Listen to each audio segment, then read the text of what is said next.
Le damos la bienvenida en la Red 21 a Ariel Ferrari, representante de jubilados y pensionistas en el directorio del Banco de Previsión Social. Se conoció el proyecto que impulsa el gobierno, el Poder Ejecutivo, ya ingresó al Parlamento. ¿Cuál es la visión desde la organización de ustedes de esta reforma de la seguridad social? Bueno, un gusto, Ana María, un saludo para toda la audiencia. Y primero que nada, un tema que no se analiza desde el punto de vista técnico y nos venden de que esto es una reforma de la seguridad social. Y lo primero que tenemos que saber es que la seguridad social como derecho humano debe cubrir las contingencias que podemos tener a lo largo de la vida, y este proyecto de ley que ahora entró al Parlamento solo atiende el derecho jubilatorio y el derecho pensionario. Periódicamente hay que analizar qué pasa con la seguridad social, cómo está el mundo, cómo está el mercado del trabajo, algunas consecuencias como la pandemia que pueden afectar la calidad de vida, la salud de la gente o genera consecuencias que la seguridad social debe atender. Entonces, las propias razones que fundamentaron a crear una comisión de expertos en una ley de urgencia, que ahora la vida demostró que no era tan urgente porque llevaron casi 2 años, entre ellos solos, no habiendo diálogo para dar respuesta, bueno, sin duda nos hace pensar que no hay la urgencia, y comprobar además, que no hay la urgencia que se nos plantea y que debe ser un diálogo entre actores sociales y políticos los que concluya en una propuesta de reforma del modelo actual de seguridad social, pero no discutiéndolo, recibiendo a comisiones en el Parlamento, sino que haya un diálogo como ya hay experiencias en el Uruguay. Por eso la parte crítica nuestra, no de que no queremos reforma, sino que no queremos este tipo de reforma y que hay temas que ellos mismos plantean que no están analizados. A ver, Ariel, desde el gobierno se ha dicho, ha habido muchísimo diálogo sobre este tema, ha habido una comisión de expertos donde la representación de los trabajadores estuvo, donde la representación de, por ejemplo, el expresidente del BPS, Ernesto Murro, estuvo. Entonces, en realidad diálogo hubo, quizás lo que no hay son perspectivas que converjan, hay diferencias de concepto. A ver, diálogo para nosotros es otra cosa. No es sentarse 3, 4 veces por semana, recibir delegaciones y escucharlas, sus planteos. Y después se junta ese colectivo de 15 y a mitad de camino dice, por acá vamos a parar. Y nos vamos a reunir solo la coalición de gobierno y los 3 integrantes del Poder Ejecutivo y vamos a hacer la propuesta. Y no se tiene en cuenta las visiones distintas y no se dialoga, no se intercambia para llegar a una conclusión. Porque si la convocatoria a la creación de la comisión de expertos, la razón de esa convocatoria era que tenemos un país en un mundo cada vez más envejecido, que por suerte vivimos más años, y para nosotros, bueno, la respuesta que hay que darle a eso es cuál es la calidad de vida que tenemos, cómo se llega a la vejez, cuáles son las políticas de cuidado que aquel que va siendo más viejo y precisa de apoyos, de atenciones. Bueno, habíamos iniciado hace 5 años con una ley que ahora se detuvo, que no se avanza en cuidadores, gente que necesita trabajar y otros que están esperando tener cuidadores para mejorar su calidad de vida. En los 330 artículos no hay un solo artículo de eso. Y nosotros hicimos propuestas sobre los temas de cuidado. No solo tirar la propuesta realmente, que nos den las explicaciones por qué no están. Se habla que no se puede sostener, no hay un equilibrio entre lo que ingresa y lo que egresa. Por lo tanto, habría que ver cómo están las fuentes de financiamiento.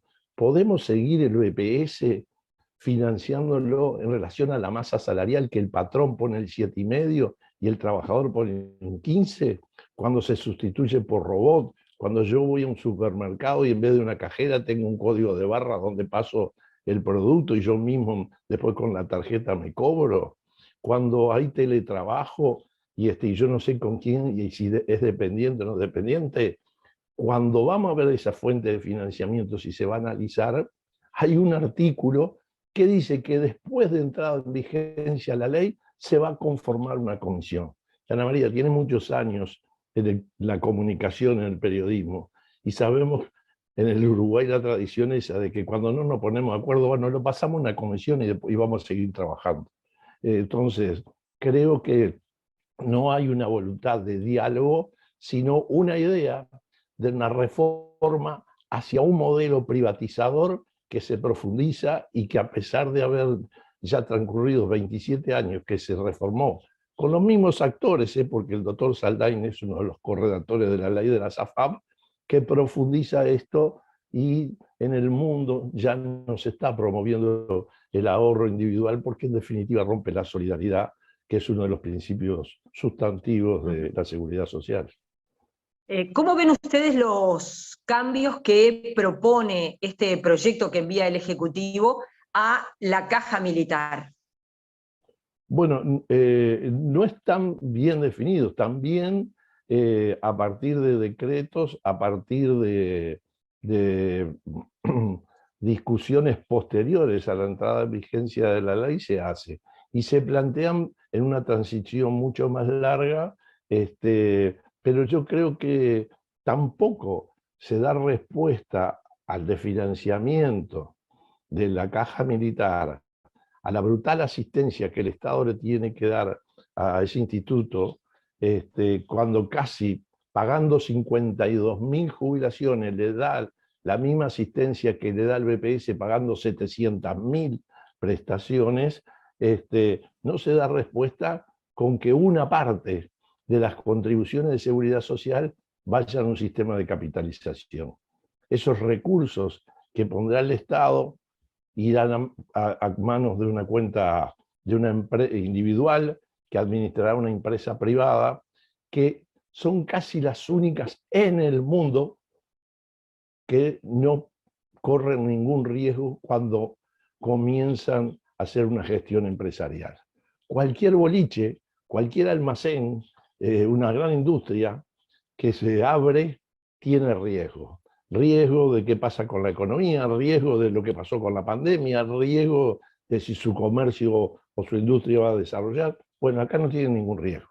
El día que le trasladan el dinero, ellos sacan comisión y esa es su ganancia. Y ese es el negocio brutal que tienen esas administradoras, que fueron las que escucharon en el diálogo, y casi es idéntico a lo que plantearon las administradoras privadas, lo que hoy están proponiendo en el proyecto de ley, y que se ponen para todos los institutos, y es como una reforma fiscal, en definitiva, lo que están haciendo con estas medidas. Ariel, desde el gobierno se ha dicho que a la velocidad del gasto, en 30 años el sistema puede llegar a quebrar. Entonces, también no es un acto de responsabilidad por parte del gobierno de plantear hoy una reforma que atienda lo que va a ocurrir dentro de 30 años, que a esta velocidad del gasto la seguridad social puede llegar a quebrar en el Uruguay. A ver, hoy no está demostrado técnicamente eso. Es cierto que hay que reformar la seguridad social, pero no se analizaron algunas de las razones, el cambio en las relaciones de trabajo, el que hoy tengamos, y no hay ninguna medida hacia reducir la informalidad cuando tenemos 250.000 trabajadores informales, y que según estudios del BPS son de fácil formalización, porque es fácil identificar quién es el patrón o si trabaja por cuenta propia. No han habido políticas como fueron las del monotributo hace una década, que flexibilizó y permitió a un trabajador por cuenta propia de bajos ingresos, con un pequeño aporte, formalizarlo a la seguridad social. No hay políticas de empleo para 150.000 desocupados, y eso son contribuciones a la seguridad social. Por otro lado, hay algunos temas que planteamos y no se discute, se va a conformar en el futuro una comisión, como es las exoneraciones que el BPS le da históricamente, algunas por constitución, otras por ley, a distintos sectores, como es la salud privada, como es la educación privada, como es toda la cultura, el deporte, bueno, y cómo es la forma de contribución que tiene desde hace muchas décadas el sector rural, y estoy hablando de los grandes tenedores de la tierra, no estoy hablando del que tiene una chacra familiar, donde paga en relación a la calidad de la tierra, y con las transformaciones que ha habido, hoy la calidad de la tierra sigue siendo la misma en el norte de nuestro país, en Ribera, pero la forestación ha generado en todas esas zonas y en otras zonas del país, esta solo de ejemplo, es bueno, una productividad que tal vez habría que analizar si esos sectores que son agroexportadores otros y producen y ganan millones de dólares y en medio de la pandemia igual ganaron millones de dólares, no deberían contribuir de alguna forma y redistribuir esa riqueza que se genera. Quiere decir que para ustedes un primer punto de discusión es la forma de financiamiento del Banco de Previsión Social y revisar, de alguna manera, revisar primero todo el sistema.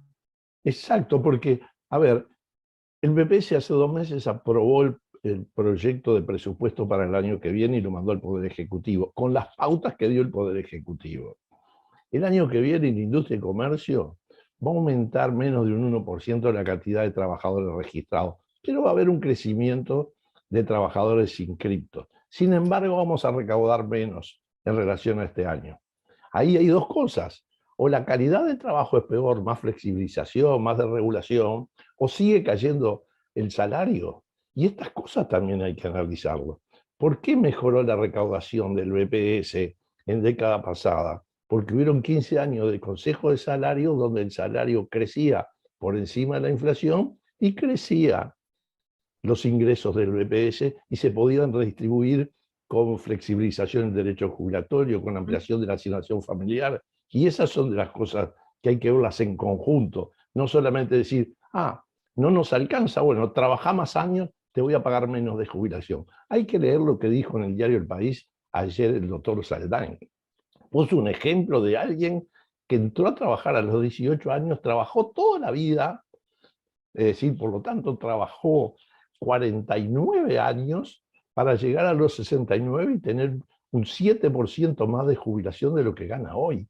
Pero eso es un ejemplo de una realidad, de un mundo que ya no hay más estabilidad laboral, que hay rotación, que los propios jóvenes, cuando están en un periodo ya en una empresa, buscan irse para otra. Entonces, eso todo en su conjunto hay que analizar. En caso de que finalmente el gobierno apruebe esta reforma, ¿ustedes creen que desde la representación de trabajadores y de jubilados y pensionistas hay que impulsar un plebiscito, un referéndum? ¿Están evaluando esa posibilidad? Hoy no, primero referéndum no puede haber porque estas leyes que son privativas del Poder Ejecutivo no pueden ser presentadas por vía de referéndum modificarse. Puede haber sí un plebiscito junto con la elección nacional de alguna reforma constitucional, pero creemos y apostamos que con la movilización, con los argumentos que tenemos, con las propuestas que son técnicas, que son serias, podamos hacer entender a quien tienen hoy la responsabilidad de votar esta ley, de que no es este el camino y que lo podamos resolver. Y en el transcurso veremos, no vamos a descartar ninguna posibilidad, pero paso a paso. Hoy la discusión está dada en el Parlamento y es ahí donde debemos, con la gente, considerar toda tarea. Y hay muchas cosas que la gente desconoce, porque le dicen, por ejemplo, a los obreros de la construcción, a los trabajadores rurales, no les vamos a postergar la edad de retiro. Y eso es parcialmente cierto, porque tiene que tener 20 años trabajado en el sector de actividad, de los cuales los últimos 10 tienen que tener 8 años de trabajo en forma ininterrumpida. Y no hay prácticamente obrero de la construcción que cuando termina una obra va a terminar UPM, y esos trabajadores, esos miles de trabajadores, no siguen trabajando todos de continuidad. agarrarán su cajón de herramientas, irán a alguna otra obra recorrido hasta que capaz que en 15, en 20 días, pero tuvieron interrupción.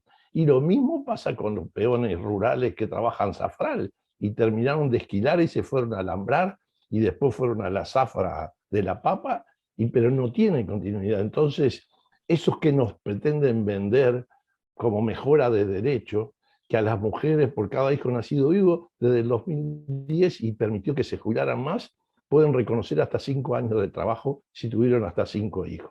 Ahora se amplía y lo dan como una gran cosa de que si eso es uno de sus niños, nació con discapacidad severa, en vez de tener 1 año van a tener 2.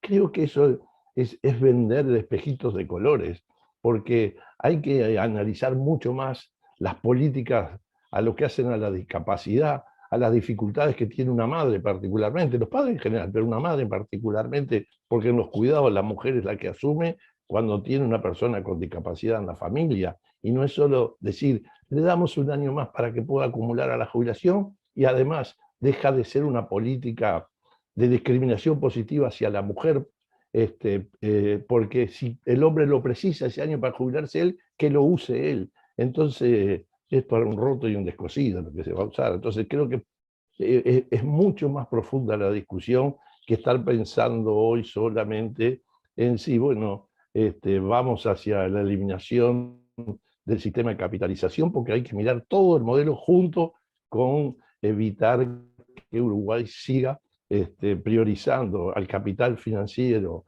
dándole millones de dólares. Nosotros, BPS, tenemos casi 75 millones de dólares de haber participado en la FARC República en estos tiempos de ganancia, que están depositados en banco, en papel, en título, y no la podemos utilizar. ¿Cuánta política se podría hacer si estuviera en manos de la Seguridad Social eso? Gracias por la entrevista. Un gusto, Mariana, a las órdenes siempre.